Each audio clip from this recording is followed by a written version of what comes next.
Adventure in Pipeman on W4CY Radio.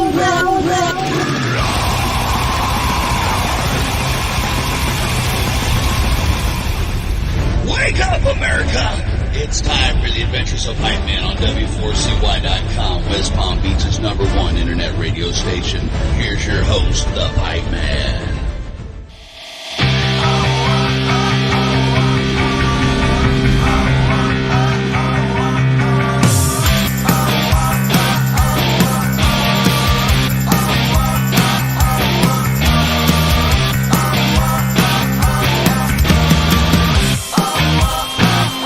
This is the Pipeman here on the Adventures of Pipeman W4CY Radio, and I'm here with our next guest.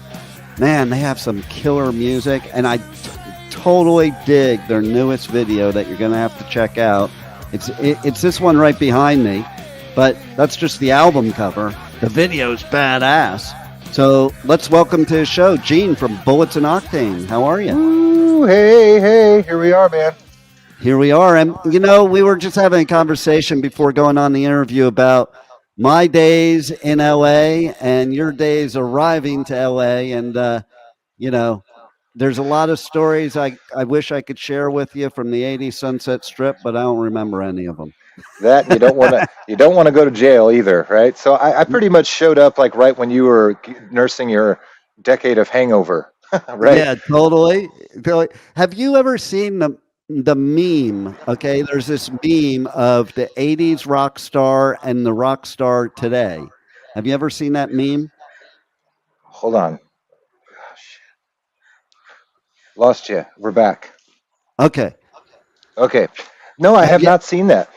So, okay, so it's so funny because it shows the 80s rock star, and the 80s rock star is lying on the ground, guitar in hand, passed out, and Jack Daniels in the other hand, a ball of Jack Daniels in the other hand. And today's rock star is sitting at a table with the guitar on his lap and typing into a computer. Yeah, that sounds about right. Yeah. Right? Yeah. I mean, it's funny you talked about, you know, we were talking a little bit about, you know, the Motley Crue days and stuff like that. I remember right before Bullets kind of had a little bit of a break somewhat in the middle 2000s, I was working at a Domino's Pizza, you know, being a driver in the daytime. And all of a sudden, like, things just kind of started happening. And I remember, I don't know how they found me, but people started calling the restaurant. So I remember it was just me and some kid manager, of course. And that's the way it always a 17-year-old manager running, you know, the musician guy in his 20s or something. And he'd be like, hey, man, phone. And it would be record labels and different things. And one time, I remember I'm wearing the outfit, I'm folding boxes, the apron and everything, dude. It was just so humbling. Let's just use that word. And I remember it's like, you got a phone call, man. I'm like, okay, who is it? Nikki Sixx is on the phone. And I'm like, what is going, how? Like, well, how did that even come to be? So I'm like, hello? And, you know, he was like, hey, man, I heard your song Pirates. It's really great. I'd like to maybe possibly use it for Brides of Destruction or something. It was something along those lines. And it just, all these things started happening. And it was happening really, really fast and really, really strange. And I remember, anyway, long story, I went to West Hollywood and was going up an escalator standing next to him to have a meeting. And he looked at me with all my tattoos and he's like, man, what are you going to do if this doesn't work? And I remember, I mean, literally, the way I put that is like this, man. It's like it's like a kid tucking in his baby blanket into his shirt, standing on the edge of a building next to Superman. And Superman's like, you ready to jump? And then he looks at you and goes, what if the cape doesn't open, you know? What are you going to do? And so to me, it's like, what are you talking about? Like, this is partially your fault. The reason why I'm all tattooed and I moved out here, aren't we going to ride Harleys and go to the strip club together? Aren't we going to girls the shit out of this? Come on, man. And so just really eye-opening moments along the way of like, fuck, this is kind of real. And when your heroes, if you will, or whatever you want to call it, are kind of telling you like, you know, this might not happen.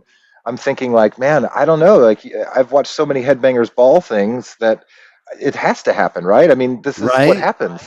Because you never hear the story of the people who don't make it. Why would you, you know? So nah, you wouldn't. Yeah. And there are a lot of bands from my time at the Sunset Strip that I love that, who knows? There's one band in particular. It's so funny that I was really close friends with. I'd roadie their stuff and all that, and I even knocked my teeth out at their show. And, Oh and God. they were gone for like ever, and then I get this email like several months ago about this band releasing their first album in like 30 some odd years, and can you Wow. interview them? And it was that band, and I was No like, way. wow. And then he got on with me. I'm like, I don't know if you'll remember me because, it's kind of hard from those days to remember people. But Yeah. I'm the one that knocked my teeth out at your show. He's like, oh my God, I always wondered what happened to you. And like, I felt so bad. And like, you're like, it was great too because you tell your kids stuff and they don't believe you. Like, and so I've Yeah. told my kids a bunch of stories from back then, and it's like they're probably thinking in their head, yeah, right, Dad. And I told them I'm like an legend in LA metal because I ended this band's show by knocking my teeth off diving off a Marshall stack. And he says literally in the interview, without it being prompted, he's like, yeah, man, you're like the most tragic thing that ever happened to LA metal ever. And I was like, thanks. Now I can play this for my kids and they know I'm not full of shit. Not on everything, anyway. Right? Exactly. Imagine being proud of the fact that you're a legend for knocking your teeth out for being an idiot. Yeah, dude. I mean, I can't even imagine what you experienced, man. Because I have my own little weird memories of, like we'd go up there when we first moved here, and there was that Steel Panther, obviously, but they were called Metal Shop, and they were playing at the Viper Room every Monday night, and that was, like I said, we arrived a little late to the party, as I said earlier to you, and I just remember like all these things, like Chad Smith from Red Hot Chili Peppers would like get up there. Probably had some drinks, and he threw the snare drum, and they were freaking out at the end of the show when the curtains closed in the Viper Room. They always had the curtains closing, and I hear the band like, "Why'd you let him throw the snare? I didn't let him, man. He just threw the snare." It was always something. And just sitting on that little wall ledge outside the liquor store next door, right? And I'm just, scared and young, and everything's just fucking insane. And all of a sudden, there's this goth guy in glasses at night. It's midnight. It's black as shit out. He's got glasses on, his hair, and we're just talking. And I've never been good at a poker face in rock and roll. I've always just been a nerdy kind of like, yeah, what's up? Hey, let's talk about our feelings. And Right? yeah, and I remember this dude, and he was, I'm like, you play in a band too? And he's like, yeah, my name is Tammy, man. I got this band, Faster Pussycat or something. And I'm just like, what are you talking about? How's this? Right?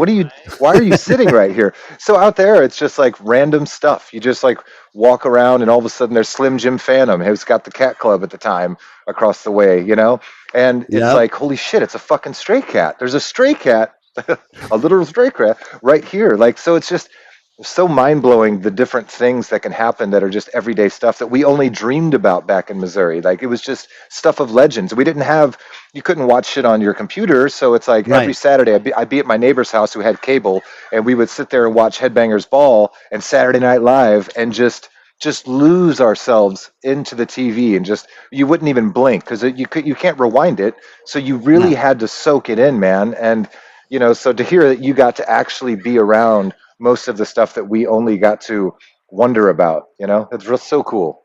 Oh yeah, I have so many stories of stuff like, okay, check this out. I was at a Slayer show and Striper opened for Slayer, if you can imagine. Okay. What? And so I'm right up at the stage and I'm a total Slayer fan, okay, and hated Striper, because it got, that was the shitty part about LA back then is you had so many gatekeepers and like you could, like when I started listening to Slayer and Metallica and stuff, my friends were like, we need to burn your Motley Crue shit. You can't be having that shit, Right. and it was just stupid, but it is what it is. So Yeah. it was funny. I was at the stage and the guitarist for Striper, he bends over and his cross is hanging down in my face. And so I grabbed it and I flipped it upside down. Oh, Kerry King would be so proud. Kerry I King know, would be so right? proud. I know, right? Oh my god, it was funny. And then Man, I was here's a good story. You ready for this? This is you're gonna shit on this one. I've said this one a lot of times because it's just such a great story. I was seeing this band. They were playing their first gig ever, like first like real gig ever, and they were really freaking good. And there were like 25 of us to see them. And the guitarist of the band comes down after the gig because this is what happened in LA. After the band played, they'd come interact with you. You'd walk with them up to the Rainbow. Like yeah, I go to the Rainbow now. I'm like, how the hell did I get in there at 15 years old? Oh, that's yeah. right. I was walking in with Motley Crue. You know, Oh, and unbelievable, dude. and so they basically this guy said gives me his business card, a business card, and it Ugh, said on it, are you ready for this? Metallica power metal Dave Mustaine. no fucking way, dude. Yeah, there wasn't even a thrash metal yet. So Metallica was power metal for like a minute, and Dave is sitting there talking to me and handing me his business card. I wish I had it today. I Everybody was goes, "Do you gonna have say, it?" I'm like, ugh, no, I didn't think it meant it. I was fucking 15 years old or probably somewhere around there. Like I thought, what the fuck is this bullshit? I probably threw it in the garbage, yeah. you know? That, And it's like, damn, I would want to have that. oh man, that would be amazing to have that today. Yeah. Are you there?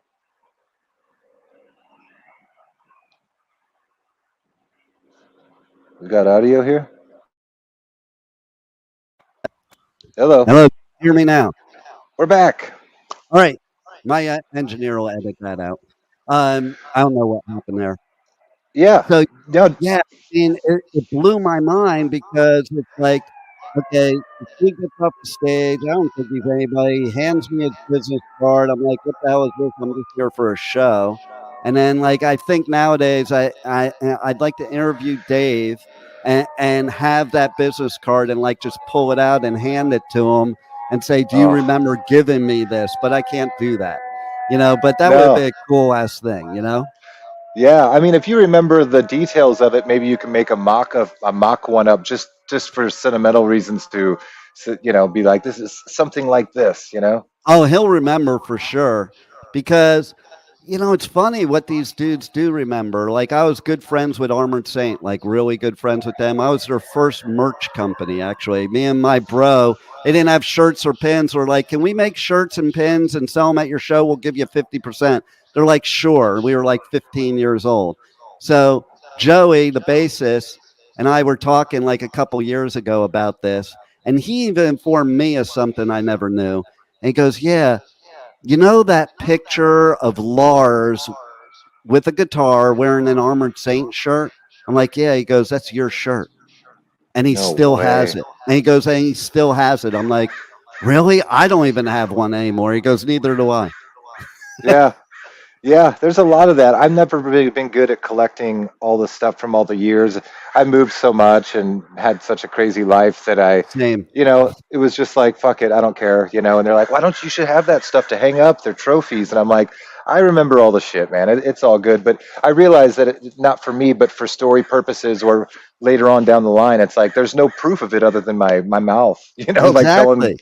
random We were stories. talking about that before the show. It's like we didn't have social media, we didn't have the internet. There was no proof of all the shenanigans that were going on. Thank God, though. You know. Right. Yeah, But I know that's kind of the sacrifice, isn't it? So you got yeah, away with things and stuff like that, but at the same time, you have zero to show for it. yeah, You right. know, I was going to tell you too, it's interesting how that stuff traveled along. I still actually have problems with it to this day with writing songs and music and picking albums and stuff. Is that whole policing thing you mentioned slightly of the judgments between, because even like back in when I was in sixth grade and playing Slayer covers at a church called St. Jude, and I remember I took my dad's two jazz drum kits and smashed them together to make a double bass drum set. You know what I mean? So it would be like Dave Lombardo and all that stuff. And I remember this is how much it goes. I mean, I'm from a small little town out of St. Louis, basically, and all the metal kids were sitting on the walls at the church when we were playing these songs. And I remember even they were like, someone played a little Metallica riff, and they were like, "Fuck Metallica, Megadeth." And it's like, man, it traveled so far, even to into a small town, of like that Right? weird thing of, if you liked, you could like a bunch of the right bands, but if you happen to like one of the wrong bands, you instantly were not in the circle. You know, it had to be Yeah. Exodus and Anthrax and Slayer and like that whole thing. But if you liked something, like you said, like Motley Crue was too hair metal, Metallica cut all their hair off, and so they were fucking out. You know, like all these Right. ridiculous rules that we had to follow. And I still kind of do that today. It's a huge battle within, man, of like, you know, everyone kind of knows us as a heavy band in the UK and Sweden, and I tend to, as I get older, write a little bit more of some emotional shit. That's why you see all these cats that are from punk rock and stuff. All of a sudden, they're having acoustic and they're doing folk and stuff, and they're doing that whole alt rock type thing. I get it, man. Like, your testosterone changes, possibly. Maybe it's a little bit more into the psychosis of it, but you just don't feel as pissed off. And I don't really feel like writing about skulls and like stupid shit. Like, maybe it's just a young tribal energy of just, being angry, but I have more important shit to say, and sometimes playing heavy metal doesn't really fulfill my personal thing. But then I realize there's people on the other side of the hat. Like, for example, let's talk about like Rob Zombie, right? That guy knows who he is. He does yoga, he eats his tofu, he's very focused from what I hear in that kind of way. So I can't imagine that he goes out on his patio with his tea in the morning and sits there and goes, yeah, I'm a super beast. Yeah, he just he knows who, like, that's his product. He makes movies and horror films and shit, so he could put that hat on and take it off, take it or leave it. The guy's on stage, he walks off stage, he's somebody else. And I think that's a weird journey along the way, especially when you're at a level that I'm at, where I'm not a big band, I'm not a big artist, so I'm still at the proving. I have to always prove myself. I don't just walk on stage and no matter what I fucking do, shit into a microphone and people are going to love it. And so it's like I'm constantly still doing that. I remember touring with bands like CKY and a lot of old school punk bands, Guttermouth and stuff like that, where those fans were instantly, I'd be in Texas and it's a full crowd and it's just me and like three other guys or whatever. And it would be every day I have to fight you. I have to fucking fight you to get you Mm. to do it. And so that meant the songs had to be faster. They had to be louder. I couldn't have a break in between to let anybody get a fucking word in to get the crowd riled up against us. And when you get older, it's like I'm sick of fighting for shit like that. It's like it should be a thing where I could slip in different types of songs, different types of things at the age that I'm at, and have everybody kind of dig it. It keeps you alive, it keeps you young, but there's just some times where you see folded arms and you're like, all right, let me fucking win you over. God damn, how long have I been doing this? Right, right. Well, I love all that you're saying there. I think the listeners need to hear that because it's so true in so many ways. First of all, the angst you have as a teenager, it's kind of hard to have that angst at later stages. And listen, as a musician, like you want to evolve and get better at your craft. The reason you start a punk rock band is because you don't know how to fucking play the thing. Yeah, Yeah, like yeah. so once you learn, it's like even Hetfield has said it. He hates that. He said it's funny. He says they play Seek and Destroy at the San Jose Sharks games, and he hates that they play the old version because he said I didn't even know how to sing. Like Yeah, he wants them to play the version where he actually knows how to sing. dude. And people don't see the artist's point of view. And then funny, I was interviewing Joe from the Vandals, and Yeah, and we're kind of friends, so he knows I wouldn't ask this question, so he brought it up in the interview because everybody asked. He goes, and hey, Pipe Man, don't ask me when the Vandals are coming out with new songs because nobody wants to hear a 50-year-old writing punk rock songs. right.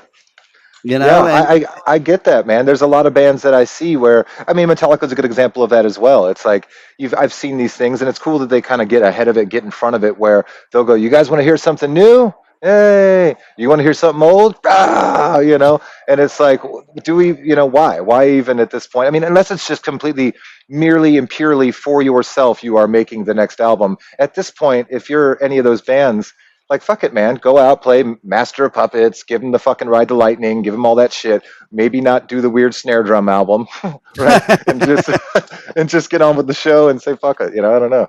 oh yeah, no doubt, no doubt. Like me, I went to their first show ever, so I'm a Kill 'Em All fan. And it's like when Black came out, I was like, fuck those posers. I'm never listening to them again. But I still love them to this day. Like that. That was that young idiot saying that. Yeah, You know, it's I completely get it, man. I was in a weird spot, bro. I was in like a very weird thing. My parents are both like, jazz musicians. So my dad was a big band jazz guy. He taught Dave Weckl how to play drums, from an early age. I was named Gene from Gene Krupa, Louis from Louis nice, Belson, these, big band drummers. So I had that element. Then the people next door listened to classic rock. And then my friends listened to punk rock. And my brother was into butt rock. So I had all these different elements.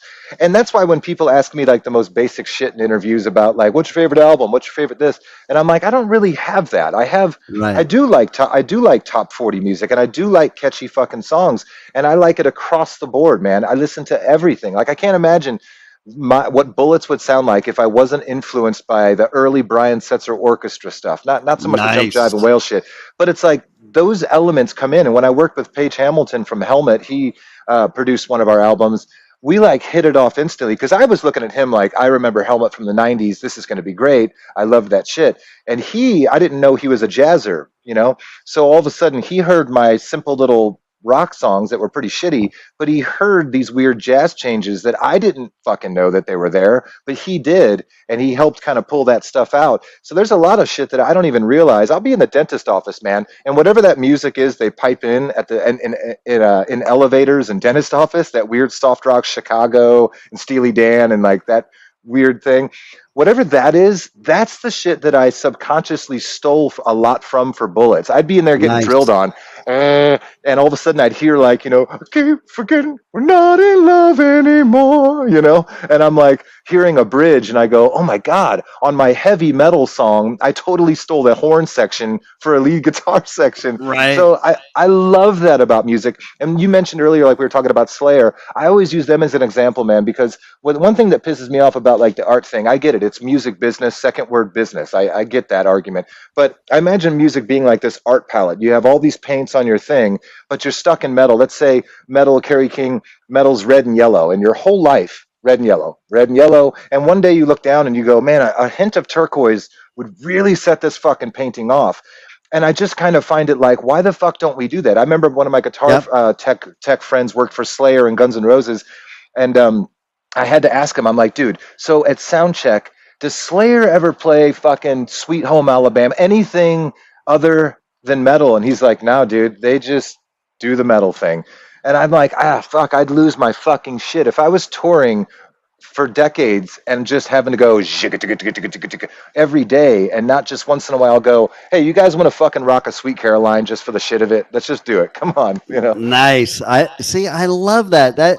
That's why people need to listen to your shit. Because I mean, that's it right there. I think music should be unique, and it should be like that's the thing. Problem with metal nowadays, it's like they use this algebraic equation. This is how metal has to sound. But I think the key to great music is something that stands out, that's unique, and that you can show different sides of you. And it would be boring. Ollie from Bring Me Horizon, they've been giving him so much shade lately for the different music, and he's like, hey, I don't want to write the same song over and over again, Right. and that's it right there.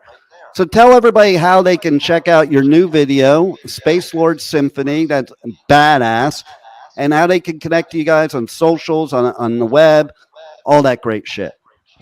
Thanks, man. Yeah, we're Bullets and Octane. If you go to our Bullets and Octane official YouTube, you could check it out. This year alone, we've put out like a crazy amount, like 10 videos, 10 singles, just pumping out as much stuff as possible. Some is great, some is a little off, painted, pale, strange, but it's everything. It's everything that matters to us. So go to Bullets and Octane official YouTube, go to Bullets and Octane official Instagram. I'm always posting silly shit, my day-to-day weird walks and vamps between, jogging and weird shit, and then straight up just music stuff. And, I try to keep things honest. Go check it out. Space Lord Symphony, Bullets and Octane. We got a bunch of new cool things I wish I could talk about right now that I can't wait to talk to you hopefully about in another month or so. It's going to be Let's do it. it's going to be a really cool year, man. I'm very excited about it. I love it. Let's do it. And I know you have an album coming out this year, to be determined. So that'll be cool. And man, they just got to check you guys out because I like as soon as I saw this video, I was like, man, that's badass. I got to interview these people. And so everybody needs to listen to you. And do you have any final words you want to leave the listeners with? Keep an open heart, keep an open mind, always be a fan of everything music, and thanks for sticking around with, true artists and true people who struggle and put stuff out no matter what it takes. Just thank you for being a fan of all things music, all things rock and roll, everybody. No better words have said. Thanks for your great music, and thanks for being on the Adventures of Pipe Man. You got it. Thank you so much, brother. Thank you for listening to the Adventures of Pipe Man on W4CY Radio.